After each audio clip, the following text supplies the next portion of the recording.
So ayun nga mga kadao, no? So isang magandang umaga po sa inyong lahat. So gusto ko lang sanang i-share sa inyo, i-reveal yung sahod ko ngayong kabuwanan. Ayan, no?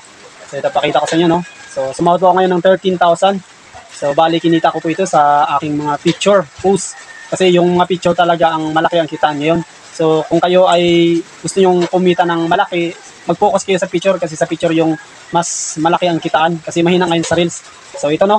So pinakita ko ito sa inyo para ma-inspire yung mga baguhan dyan na nagsisimula pa lang bilang isang content creator.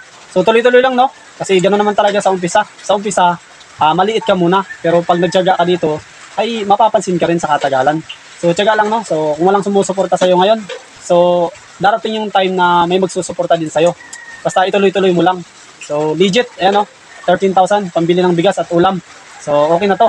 Sobrang saya ko kasi kahit pa paano makakatulong na tayo sa ating mga magulang na nangangailangan ng pera. So yun, no, hindi lang naman silang nangangailangan, pati rin ako. So ang pera na to ay talagang malaking bagay at malaking tulong na rin to para sa amin. So pwede rin to magasto sa lahat ng mga pangangailangan sa loob ng bahay. So no, nais ko lang sana kayong pasalamatan sa inyong walang sawang suporta, no. So maraming salamat sa mga nagsishare ng picture ko, mga reels video ko, lahat ng mga ginagawa ko dito sa social media na sinusuportahan nyo. Maraming salamat, no. So tuloy-tuloy lang, no. So wala namang mawawala kung gagawin mo ang pangarap mo. So yun lang, no. So kasama ko nga pala ngayon si Lock Biners na sa kanya kasi ito pera eh. Sahod niya po ito. Hindi po to sa akin. Bye-bye, no. Ito po siya. No? Yan, no. No. Thank you po. Kasi siya na kung pinahaba ko pa. Sa kanya pala to. Salamat. Bye-bye.